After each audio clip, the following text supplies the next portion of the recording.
تعلی کے کئی اقسام ہیں۔ یوں سمجھیں کہ ایک تعلی سفید تعلی ہے، ایک سیاہ تعلی ہے۔ ایک تعلی جو ہے وہ پڑھنے والے پر شاعر کی تعظیم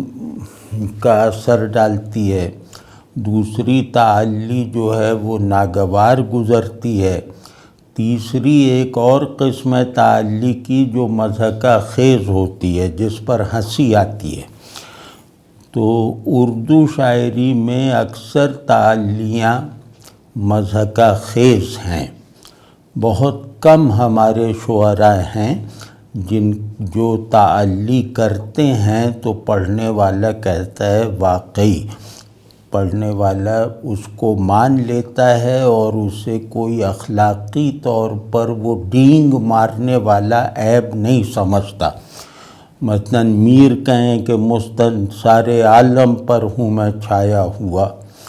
تو پڑھنے والا کہے گا کہ بالکل ایسا ہی ہے۔ اور غالب کہیں کہ غالب سریر خام نوائے سروش ہے، تو آدمی کو لگتا ہے کہ یہ غالب کو حق ہے کہ وہ یہ کہیں۔ تو اسی طرح اقبال کہیں کہ عطا ہوا خس و خاشاک ایشیا مجھ کو، تو غرض یا یہ وہ حرف راز جو مجھ کو سکھا گیا ہے جنوں، خدا مجھے نفس جبرائیل دے تو کہوں۔ یہ بہت بڑی تعلی ہے، لیکن یہ کہ اقبال کے منہ سے اچھی لگتی ہے، چاہے ہم یہ نہ کہیں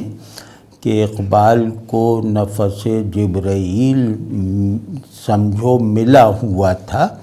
لیکن بہرحال یہ لگتا نہیں ہے کہ یہ کوئی بڑک ماری گئی ہے، یا یہاں اقبال سے مراد خود اقبال ہیں، یعنی خود متکلم ہے۔ غرض یہ کہ بڑے لوگ اپنی بڑائی کو اگر ظاہر کرتے ہیں تو اس میں خواہ کتنا ہی مبالغہ کیوں نہ ہو جائے ان سے، وہ پڑھنے والے اور سننے والے کے لیے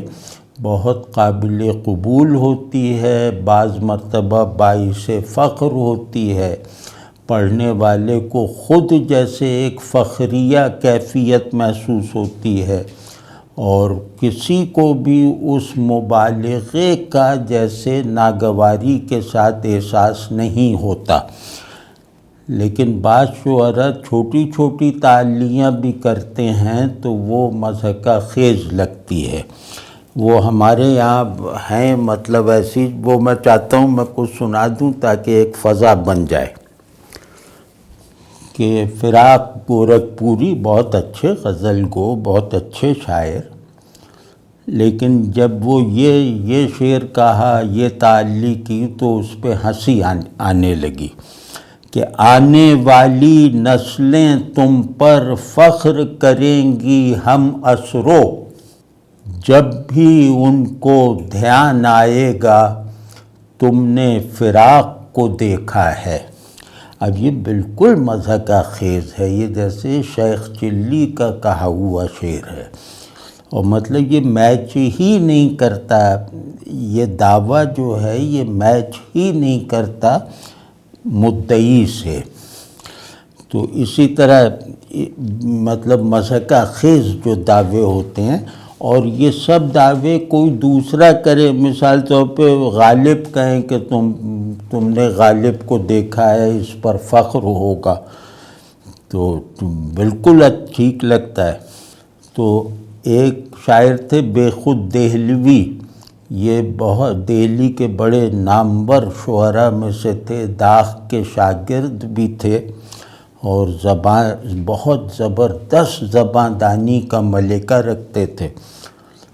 تو ان کی بھی ایک تعلی سنیے کہ میرا ہر شعر ہے ایک راز حقیقت بے خود، میرا ہر شعر ہے ایک راز حقیقت بے خود،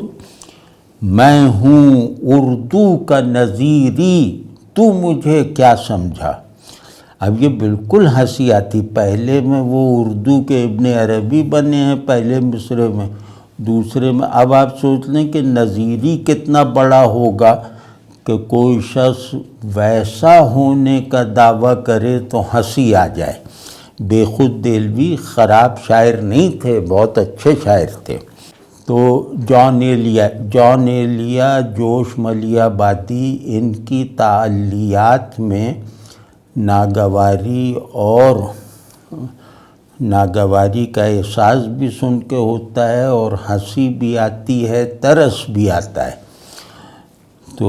جیسے جان ایلیا کہتے ہیں کہ شاعر تو دو ہیں، میر تقی اور میر جان۔ اللہ کرے مجھے صحیح یاد ہو، شاعر تو دو ہیں، میر تقی اور میر جان، باقی تمام جوش و جگر خیریت سے ہیں۔ تو چست شعر ہے یہ دوسرا مصرع۔ جیسے آپ کچھ شاعروں کو ناپسند کریں، ان کی جیسے ایک حجو سی کہیں اس طرح سے، اس مصرع کی طرح، تو بہت باکمال حجو نگاری کا نمونہ ہوگا۔ لیکن یہ کہ پہلا مصرع بالکل مضحکہ خیز ہے، مریضانہ تعلی ہے۔ ایک ہوتا ہے چلو بھانڈوں کی طرح ہنستے مسکراتے ہوئے اپنے آپ کو بڑا کہو دوسروں کو ہنسانے کی نیت سے، یہ ویسی بھی نہیں ہے جیسی کہ بے خود اور فراق کی ہے۔ یہ مطلب عجیب سا ایک الجھن بھی پیدا ہوتی ہے، ہنسی بھی آتی ہے، اور اس طرح کی مریضانہ خود ستائی پر ترس بھی آتا ہے۔ اسی طرح عبید اللہ علیم نے کہا کہ پہلا شاعر میر ہوا ہے، اس کے بعد ہوں میں۔ پہلا شاعر میر ہوا ہے، اس کے بعد ہوں میں، پہلے وہ تقدیر ہوا ہے یا تھا بہرحال، پہلے وہ تقدیر ہوا ہے، اس کے بعد ہوں میں۔ اب یہ بھی بہت مضحکہ خیز ہے، گو کہ اس پہ غصہ نہیں آتا کیونکہ عبید اللہ علیم کو میں جانتا ہوں۔ تو یہ شعر انہوں نے ایک اس میں جیسے ایک کیفیت میں کہا ہوگا، ایک مجذوبانہ کیفیت میں، لیکن بہرحال مجذوبانہ کیفیت اظہار میں اگر آ جائے تو اکثر وہ جیسے ہنسی مذاق کا موضوع بن سکتی ہے۔ تو یہ شعر بھی اسی طرح کراچی میں ایک مذاق کا موضوع بنا ہوا تھا۔ عبید اللہ علیم صاحب کو لوگ دیکھتے ہی یہ شعر پڑھتے تھے انہیں چھیڑنے کے لیے۔ تو اس طرح جوش کا کہ ادب کر، جوش کے یہاں تعلی بہت ہے، بار بار ہے، اور ہر جگہ جو ہے وہ ایسا ہے کہ جیسے کوئی مریض اپنے آپ کو رستم زماں سمجھنے پر جیسے مصر ہے اور منوانے پر۔ تو ادب کر اس خراباتی کا جس کو جوش کہتے ہیں،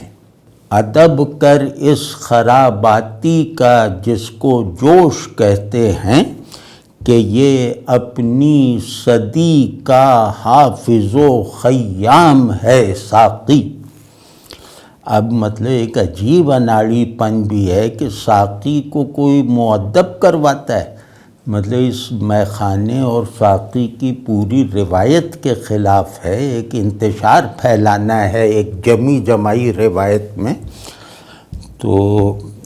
اور پھر یہ ہنسی آتی ہے کہ جوش اپنی صدی کے حافظ ہیں، اپنی صدی کے خیام ہیں۔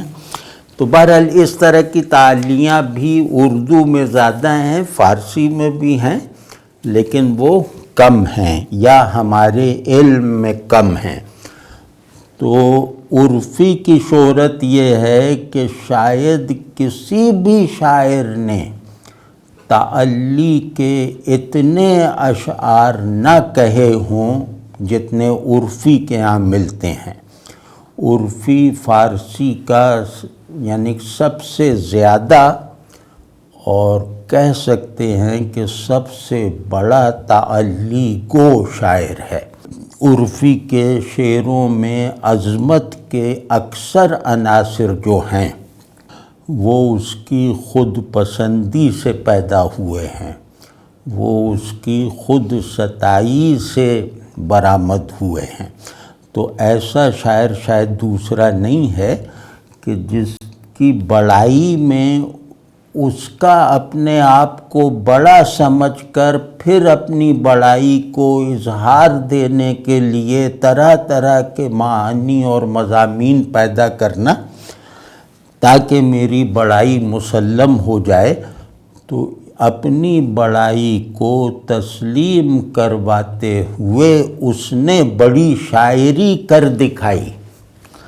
تو اس کی ہر تعلی جو ہے وہ آدمی کے اندر واہ واہ کا ایک شور پیدا کرتی ہے، سننے والوں کے دلوں میں، پڑھنے والوں کے دماغوں میں۔ تو یہ یاد رکھ، اور ہمارے لیے اب بہت ضروری ہے عرفی کو پڑھنا، اس لیے بھی کہ ہم فخر اور عاجزی، بڑائی اور مطلب یہ گھٹیا پن، ان سب میں، ان بائنریز میں فرق کی جو وجہیں ہیں انہیں جیسے فراموش کیے ہوئے ہیں۔ ہم اس تضاد کو محسوس ہی نہیں کر پاتے، بڑا ہونا، چھوٹا ہونا، متکبر ہونا، عاجز ہونا، بلکہ اچھا ہونا، برا ہونا، عالم ہونا، جاہل ہونا، یہ جو بائنریز ہیں جو انسانی نفس کی پرداخت میں بہت ہی بنیادی کردار ادا کرتی ہیں، ہمیں رفتہ رفتہ جیسے اس سے خالی ہونا پڑ رہا ہے۔ اب ہمارے اندر جیسے بڑائی کی، اچھائی کی، انفرادیت وغیرہ کی، یعنی کسی بھی ڈسپلن میں کوئی زندہ طلب موجود نہیں ہے، یعنی آدمی جو ہے وہ کچھ بننے کے لیے ایک پیشن میں رہتا ہے، ایک نشاط میں رہتا ہے، تجسس میں رہتا ہے، اور قربانی دینے کے بڑے سے بڑے جذبے کے ساتھ اپنے مقصود تک پہنچنا چاہتا ہے۔ وہ چیزیں جیسے رہ ہی نہیں گئی ہیں۔ ہمارے یہاں ہر مقصد شارٹ کٹ رکھتا ہے، یا تو وہ شارٹ کٹ مجھے حاصل ہو جائے، یا میں گدھوں کی طرح محنت کر کے 20 گھنٹے کی جاب کر کے وہ اپنی مطلوبہ ترقی یعنی مطلوبہ آمدنی تک پہنچ جاؤں۔ تو جہاں آدمی اپنے لیے ایسے مقاصد طے کر لے اور اجماعی طور پر یہ مقاصد مان لیے جائیں، تو وہاں ظاہر ہے کہ مطلب خودی یعنی اپنا ہونا، دوسروں کا ہونا، آدمی کا اس دنیا میں مرتبہ اور کردار، اس دنیا کی آدمی کو کیا ضرورت ہے، اس کا شعور، یہ سب کچھ جیسے پیچھے چلا جاتا ہے، بلکہ غائب ہو جاتا ہے اچھے سے اچھا حافظہ رکھنے والوں کی بھی میموری سے۔ تو اس میں نہ کوئی کشش رہ جاتی ہے، نہ دلچسپی رہ جاتی ہے کہ بھئی تم افلاطون بن سکتے ہو۔ ایک آدمی فلسفہ پڑھ رہا ہے تو اس کو یہ شوق ہو گیا کہ یا افلاطون کے قریب قریب پہنچ جائیں، یا کسی بھی ڈسپلن آف نالج میں اس طرح کا شوق کہ ہم اس ڈسپلن کے کسی متفقہ طور پر بڑے آدمیوں یا بڑی شخصیتوں تک کہیں چلو ان کی قدم بوسی ہی کر سکنے والی بلندی تک پہنچ جائیں، تو یہ سب بالکل نہیں ہے۔ ہاں یہ سب ہے کہ اتنے امیر بن جائیں، اتنے طاقتور بن جائیں، یعنی یہ کہ ایک یا تو جبلی وجود ہمارا اپنے طاقت کی بنیاد پر جو ہے وہ تر و تازہ رہے، یہ ہماری بہت بڑی خواہش بن کے رہ گئی ہے، اور یہ کہ ہمارے پاس پیسہ ہو، پیسہ طاقت پیدا کرتا ہے، پیسہ عزت پیدا کرتا ہے، وغیرہ وغیرہ۔ تو اس سارے چکر میں ہمارا کوئی سیلف امیج نہیں رہ گیا، یعنی آدمی ہونے کی ایک بہت بڑی ضرورت یہ ہے کہ آپ اپنا ایک سیلف امیج رکھتے ہوں جو آپ کے ایکچول سیلف کی تربیت کرتا ہے، آپ کے آئیڈیلز طے کرتا ہے کہ میں یہ ہوں، یہ مجھے معلوم ہے، اور میں وہ ہونا چاہتا ہوں۔ تو یہ اور وہ کے درمیان تضاد کی نسبت نہیں ہے، یہ اور وہ کے درمیان بیداری اور خواب کا تعلق نہیں ہے، یہ اور وہ کے درمیان نقص اور کمال کا رشتہ ہے۔ یہ فی الحال میں یہ ہوں اور ہونا مجھے وہ ہے۔ تو یہ جو سیلف امیج آدمی کا ایک بنتا ہے، جو اپنی ساخت میں، اپنی بناوٹ میں اخلاقی ہوتا ہے، علمی ہوتا ہے، جمالیاتی ہوتا ہے، اور سب سے بڑھ کر ایک بنیادی سیلف لیسنس کے ساتھ ہوتا ہے، اور بلندی کی طرف جیسے حرکت کرتا ہوا ہوتا ہے، یعنی اس کی حرکت کا رخ نہ ہاریزنٹل ہوتا ہے نہ پستی کی طرف ہوتا ہے، بلکہ ایک آدمی چلو اپنے عمل میں فی الحال یہاں ہے، لیکن اپنے بارے میں طلب اس کی وہ ہے، اتنی سچی ہے کہ وہ طلب فرش پر رہتے ہوئے اسے جیسے آسمان کی طرف لے جانے والی حرکت سے مانوس اور آشنا اور اس کی طرف راغب رکھتی ہے۔ تو یہ سب ہم میں سے بالکل فوت ہو چکا ہے، فنا ہو چکا ہے، یعنی آدمی ہونے کی جو بالکل ضروری شناختیں ہیں، آدمیت کو اپنے وجود کی بنیادیں برقرار رکھنے کے لیے جو حاجتیں ہیں اور جو شناختیں ہیں، وہ سب کی سب آپ کبھی غور کریں تو ان سب پہ جیسے مکڑی کا جالا چڑھ گیا ہے، وہ اتنا زیادہ ان نوٹسڈ ہیں، اتنا زیادہ اگنورڈ ہیں کہ وہ لگتا ہے کہ وہ تو پتہ نہیں کہاں دفن ہے، وہاں کون جائے، وہاں تو مکڑیوں نے جالے بن دیے ہیں۔ تو اگر ہمیں اپنے آپ کو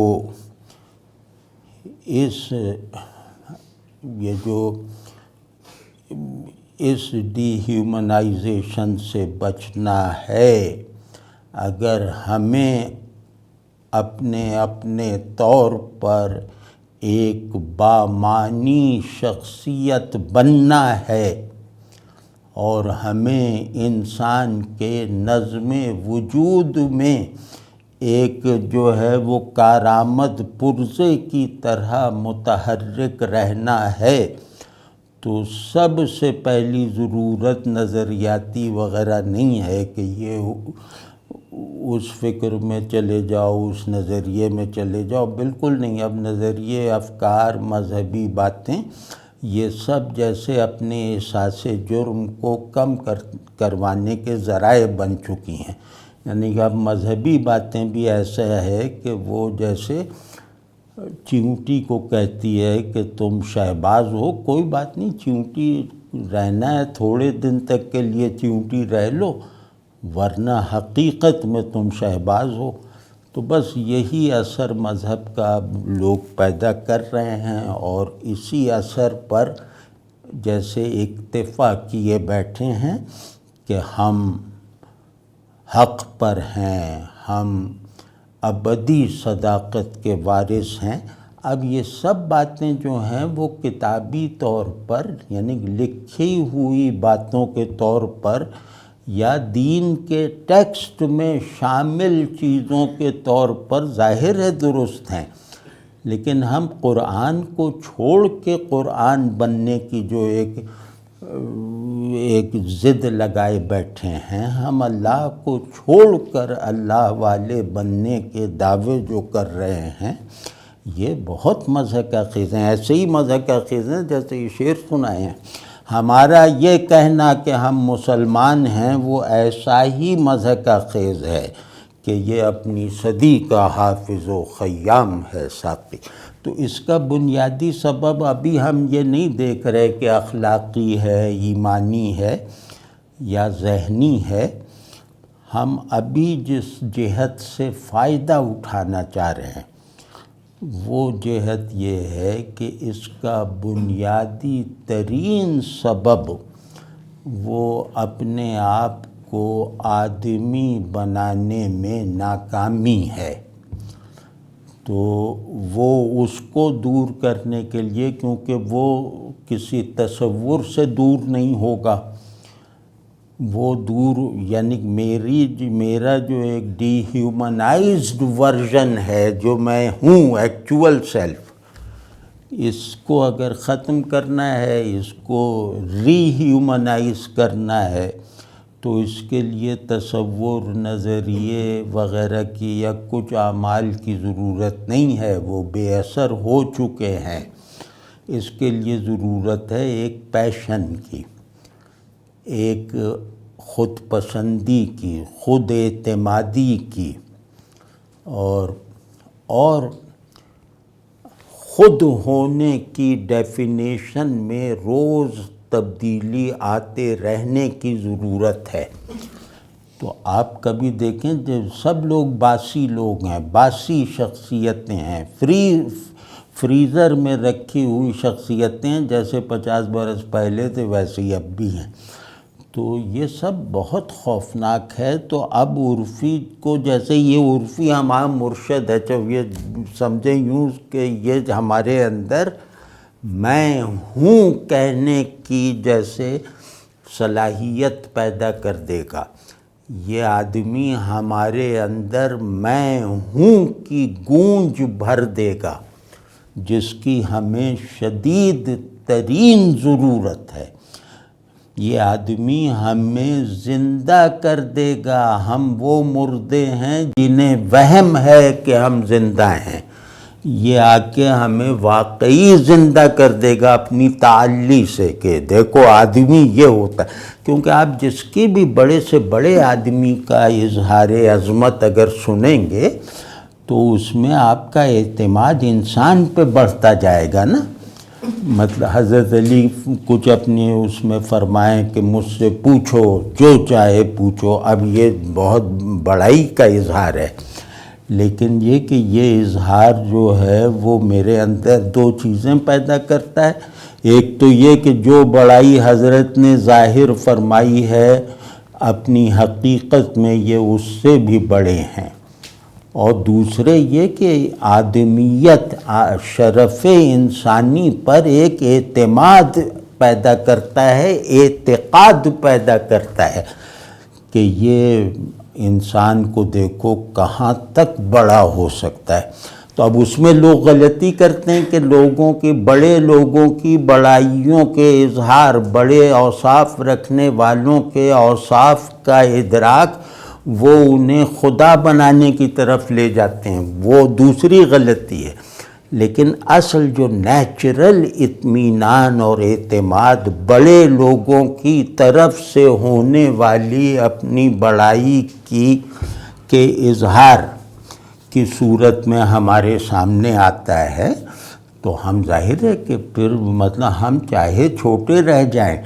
لیکن ہم آدمی کو بڑا مانتے ہوئے چھوٹے ہیں، اس میں بہت فرق پڑ جاتا ہے۔ یعنی آدمی کا بڑا ہونا میرا ایک مسلمہ بن جائے تو میرے اندر چھوٹے ہونے کی نحوستیں جو ہیں وہ ختم ہو جائیں گی، چاہے اس کے دیگر نقصانات مجھے ہوں، لیکن اس کا ڈی ہیومنائزنگ ایفیکٹ وہ ختم ہو جائے گا۔ تو میرا چھوٹا ہونا بھی آدمی ہونے کی ایک لازمی ضرورت کے طور پر اپنا یقین دلواتا رہے گا خود مجھے۔ تو خیر مطلب یہ کہ یہ بہت ضروری ہے، سب لوگ جیسے اب تھوڑا تھوڑا اپنے اوپر اعتماد کریں۔ ذرا یہ دیکھیں کہ آپ، نیکی یہ ہے کہ بھئی سب سچ بول رہے ہیں تو ظاہر ہے سبھی نیک ہیں، مطلب سب سچے ہیں، سچ بولنا سب کو معلوم ہے کہ سچ کیا ہوتا ہے۔ اب ذرا یہ دیکھیں کہ ہم 4 آدمی سچ بول رہے ہیں، ہم چاروں بالکل روبوٹس کی طرح تو ہیں. ہمارے یہ سچ بولنے میں کوئی انفرادیت ہے یا نہیں ہے؟ تو اگر اخلاقی امور میں بھی انفرادیت نہیں ہے تو آپ مجبور محض ہیں، آپ محض مشین اور روبوٹ کی طرح تعمیل احکام کر رہے ہیں. تو اسی طرح مطلب ہر معاملے میں، اخلاقی معاملات میں دیکھ لیں کہ ایک آدمی سخی، 4 آدمی سخی ہیں، ان کی سخاوت کا انداز، اظہار، یہ سب کچھ الگ الگ ہے. تو اور ان کی سخاوت کا وہ ہدف بھی الگ الگ ہے، ان کی سخاوت کے مقاصد بھی الگ الگ ہیں، مطلب منفرد سخی ہیں. تو جو اپنی خامیوں خوبیوں میں انفرادیت نہیں رکھتا وہ اپنی آدمیت کو گویا اہمیت نہیں دیتا. یعنی خامیوں میں بھی انفرادیت ہوتی ہے. آج وہ بھی نہیں رہے گی. چلو یار کچھ اچھائی کر نہیں سکتے، برائی میں ہی کچھ انفرادیت پیدا کر دو، کچھ بھی نہیں. وہ ایک ڈاکو کہیں کسی علاقے میں کامیاب ہو جائے گا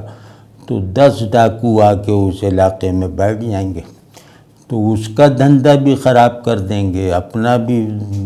مطلب کوئی زیادہ فائدہ نہیں ہوتا. ہم لوگ برے بھی اس طرح کے ہیں. تو بہرحال اب مطلب ہم اپنی آدمیت کے احیاء کے لیے عرفی کی تعلیاں پڑھ رہے ہیں. میں معافی چاہتا ہوں، تھوڑا لمبی بات ہو گئی لیکن میرا خیال ہے ضروری تھی. تو یہ تعلی میں ہوتا ہے کہ زور کے ساتھ ہوتی ہے اور بلند آہنگ ہوتی ہے تاکہ بڑائی کا ایک ماحول بن جائے نا، اونچی آواز میں اور طاقت کے ساتھ، اور بہت ہی زیادہ جیسے دوسرے کو روب میں لے آنے والی بات کہنا. اب دیکھیں یہ کیا کہنا. عرفی کی تو بھائی کوئی 80% شاعری تعلی ہے، لیکن بہرحال وہ دیکھیے. زخم ہا برداشت مو فتح ہا کر دیم لیک،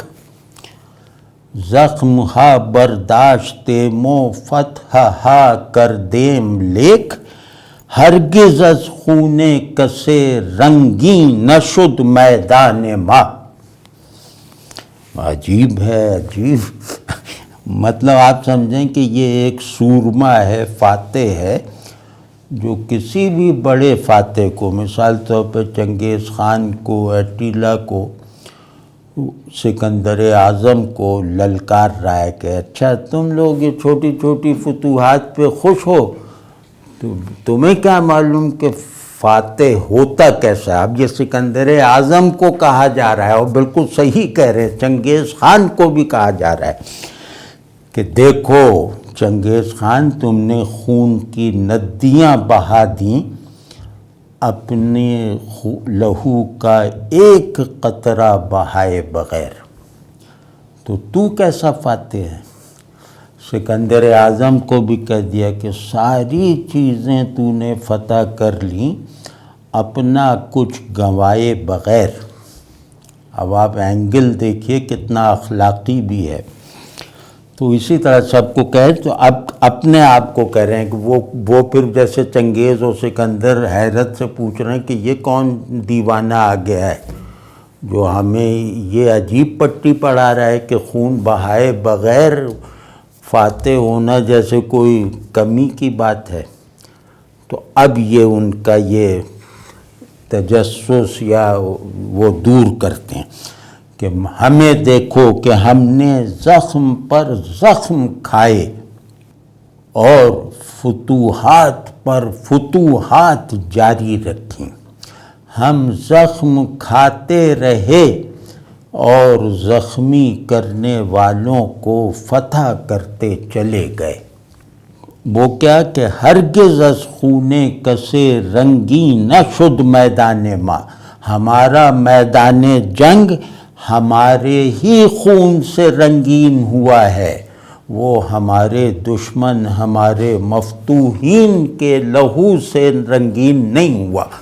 ہمارا میدان رزم بھی ایسی عظمت رکھتا ہے، ہم رزم کے لیے بھی جو میدان چن لیتے ہیں اس پر کسی کا اتنا بھی حق نہیں رہ جاتا کہ اس کے جسم کے سے خون کا ایک قطرہ بھی وہاں جذب ہو سکے، ورنہ وہ میدان اس قطرے کے برابر ہمارا مفتوحہ نہیں رہے گا، ہمارا ملک نہیں رہے گا۔ اب آپ دیکھیں، تخیل کو دیکھیں، وجہ مفاخرت کو دیکھیں، اس کو مفاخرہ بھی کہتے ہیں کہ فخر کرنا۔ اور کبھی سنا ہے اس پہلو سے جو ہے وہ تعلی؟ کسی نے بھی نہیں سنی ہوگی، یہ مجھے یقین ہے کہ تعلی کا یہ پہلو جو ہے، اور تعلی ہے وہ متکبرانہ۔ اور دیکھیے، گرفتہ ماں کہ بہشتم دہند بے طاعت، گرفتہ ماں کہ بہشتم دہند بے طاعت، قبول کردنو رفتن نہ شرط انصاف است۔ کہ جب مجھے یہ معلوم ہوا کہ بغیر عبادت اور فرما برداری کے مجھے اللہ جنت دے رہا ہے، وہ کہہ رہا ہے کوئی بات نہیں، نماز روزہ نہیں کیا، کوئی بات نہیں، ہمارے حکموں کو پر نہیں چلے، چلو کوئی بات نہیں، تم بس جنت میں چلے جاؤ بغیر حساب کتاب۔ تو اب یہ شخص کہہ رہا ہے کہ جب مجھے یہ ملا، جو اللہ بھی سمجھ رہا ہے کہ میں کوئی اس کو بڑا انعام دے رہا ہوں، یعنی اللہ بھی بڑی چیز سمجھ کے مجھے دے رہا ہے، لیکن یہ بخشش کے طور پہ دے رہا ہے، تو کہتے ہیں کہ نہیں، میں اسے قبول کروں اور جنت میں چلا جاؤں، یہ خدا کے انصاف کے مطابق تو ہو سکتا ہے، میرے انصاف کے شایع نشان نہیں ہے۔ اب دونوں طرف سے آپ دیکھیں کیسی تعلی ہے کہ انصاف یہاں بہت بامعنی ہے، کہ ایک تو یہ کہ وہ روز انصاف ہے جہاں یہ اسے جنت دی جا رہی ہے، تو کہہ رہا ہے یہاں خدائی انصاف اس طرح کا ہوتا ہوگا، میرا انصاف پرفیکٹ ہے کہ شرط پوری کیے بغیر جزا لینا انصاف کے خلاف ہے، تو میں اس انصاف کو اپنے اوپر بھی اپلائی کرتا ہوں۔ تو اب اس میں ایک چیز پوشیدہ ہے کہ وہ خدا نہیں کرتا اپنے اوپر اس انصاف کو اپلائی، اس میں یہ چیز محذوف ہے اور اتنی ڈراؤنی ہے کہ ذرا سا آگے چلیں گے تو رونگٹے کھڑے ہو جائیں گے۔ تو پھر یہ کہ یہ غیرت کے خلاف ہے۔ تو اسی طرح درد نایافت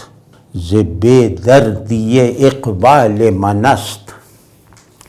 یعنی ایک آدمی اپنی مصیبتیں جو جھیل رہا ہے اس پہ فخر کر رہا ہے۔ درد نایافت ز بے دردی اقبال منست، ورنہ مقصود من افتاد بدنبال منست۔ عجیب شعر ہے کہ یہ جو بے حصولی ہے نا، مطلب منزل تک مقصد تک نہ پہنچنے کا غم، یہ اصل میں میری عظمت اور بڑائی کی بے دردی ہے، مجھ پر میری بڑائی اور بڑی وہ کیا نام ہے عظمت کا یہ ظلم ہے، ستم ہے کہ اس نے مجھے نایابی کے دکھ میں رکھا ہوا ہے، کیونکہ اس کے آگے اب آپ دیکھیے منظر یہ ہے کہ ایک بہت بڑا آدمی ہے، بہت بڑا کوئی ہے، وہ کہہ رہا ہے کہ وہ چاہتا ہے کہ اس کی بھی کوئی منزل ہو، وہ اپنے سے بڑے کسی کو پالے،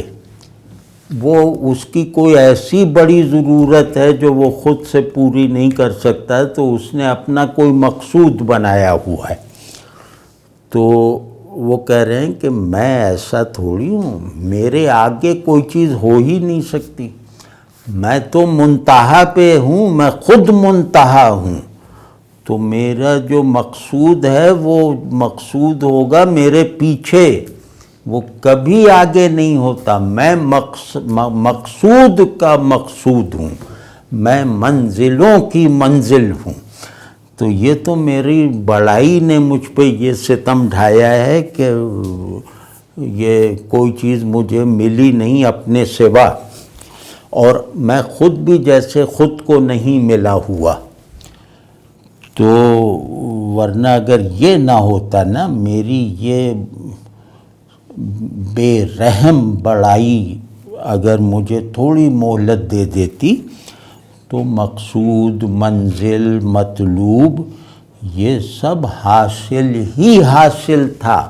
کیونکہ ہر منزل میرے پیچھے تھی، یعنی ہر منزل کی میں منزل تھا۔ اگر تھوڑی دیر کے لیے مجھ پر میرے اقبال، میری بلندی کا ستم نہ ہوتا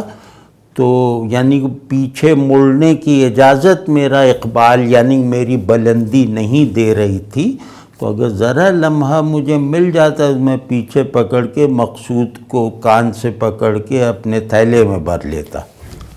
اب آپ دیکھیے ایک مقصود اور یہ سب بالکل ہی یہ مطلب انفرادیت ایک ایک لفظ سے چھلک رہی ہے۔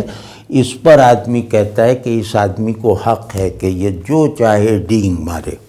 جو اتنی خوبصورتی سے سجا بنا کے بڑائی ظاہر کرے تو اسے سارا لائسنس حاصل ہے کہ وہ جتنا بھی بڑا اپنے آپ کو بنا کے پیش کر دے ہم واہ واہ کہیں گے۔ اندوہ ہجر پیش روے شادی منست، کبھی نہیں سنی ہوں گی یہ سب تعلیاں۔ عرفی جو 34 برس کی عمر میں مر گیا تھا،